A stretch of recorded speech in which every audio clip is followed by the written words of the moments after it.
try to keep the camera pointed a consistent direction, but I need to keep pointing my flashlight down the hole so I can see where I'm going. I can't really just feel my way down.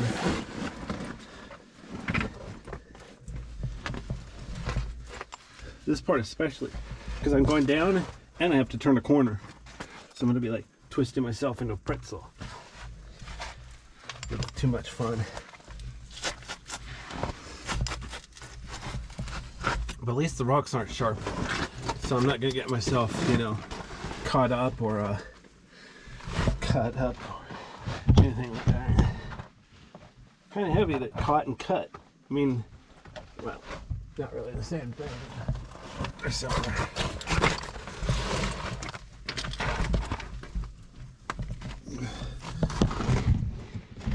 See, check it out. There's a flat spot here and then a drop off. So I have to go feet first. But to do that successfully, I have to turn around, make darn sure I bring my backpack.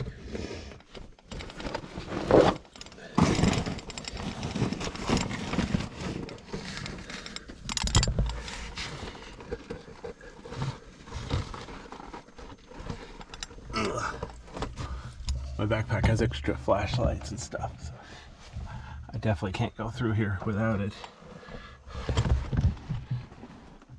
It's not like I could just carry some little flashlights in my pockets or something.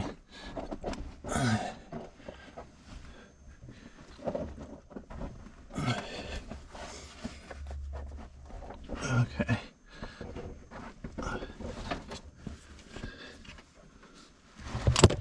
Whoops.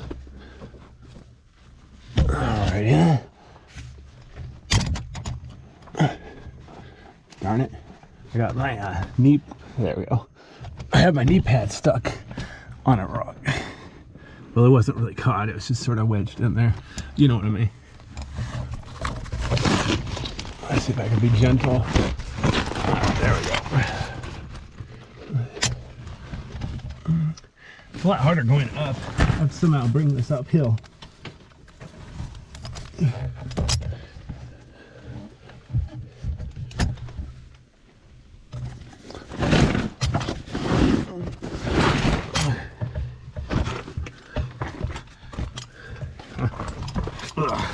There we go.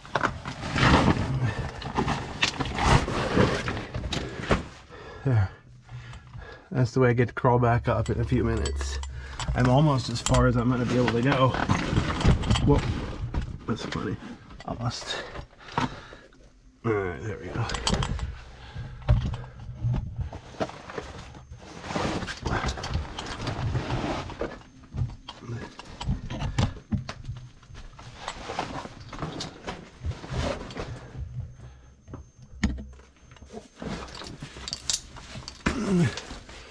This time I left my water bottle and my food outside of the cave, so I have a little bit less bulk to carry through here.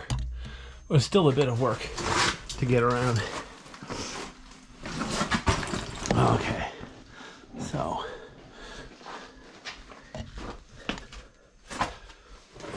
wow. So now I'm actually in the lava tube part, where it's not just a breakdown. Make sure my flashlight's at the highest setting. Okay, that's as bright as it's gonna get with this flashlight. Notice there's sand on the floor here. All the heck. Somebody built a sand castle. A couple other shapes.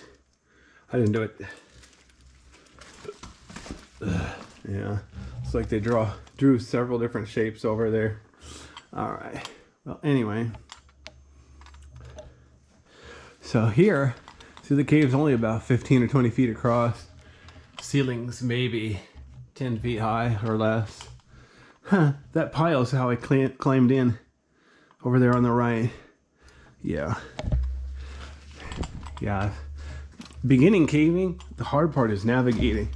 It's not like roads where there's like perfect 90-degree intersections, and if there's a dead end, it's labeled dead end, etc. Going through caves is a lot more difficult because the tubes all look the same to a beginner.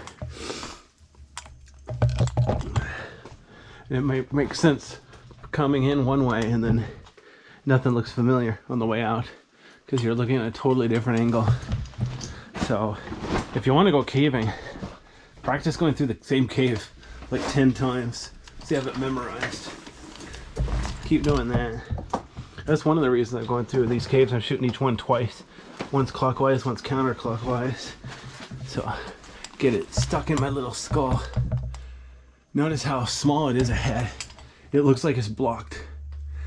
I'm pretty sure it's not blocked, but it's getting way too hard for me.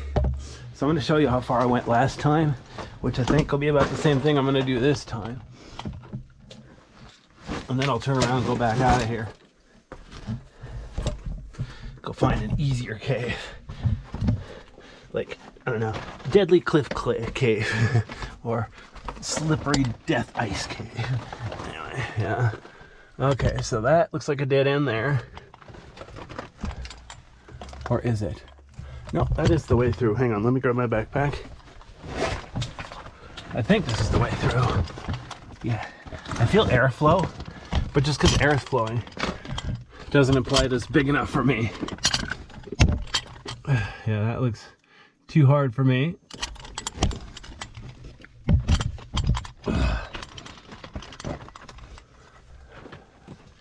Oh, see? You gotta go around this one rock. Oops. Let me see if I can pan up now, so I can show you what kind of mess I got myself into. Notice it's all loose rock, so I can't take anything for granted that it might be safe, reliable, or useful.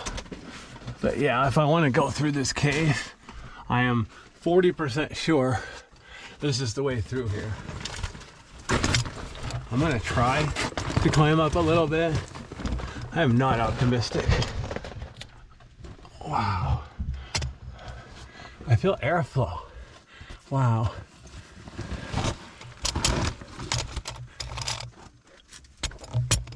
So I'm pretty sure this might be a way through.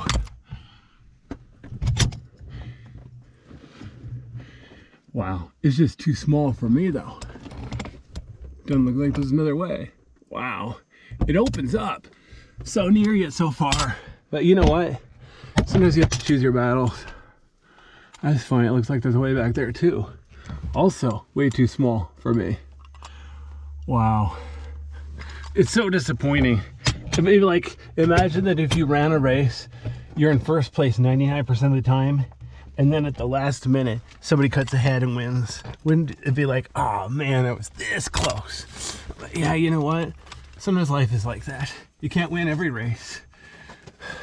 I mean, if you win every race, that means you're not entering hard enough races. Of course, some people don't mind going through life like that. But it's just like in the movie Fight Club, when they tell you to pick a fight with a stranger and lose. Why would they tell you to do that? Well, because one important thing to learn is how to lose. But there's other reasons. There's actually some good websites talking about the dialogue in Fight Club, especially that one particular quote. I don't remember the exact words. But, yeah, it's a really funny. It's R-rated. It's not really a comedy. It's got some funny scenes though. The scenes where he's trying to pick a fight with a stranger and lose. Yeah, that one's really interesting.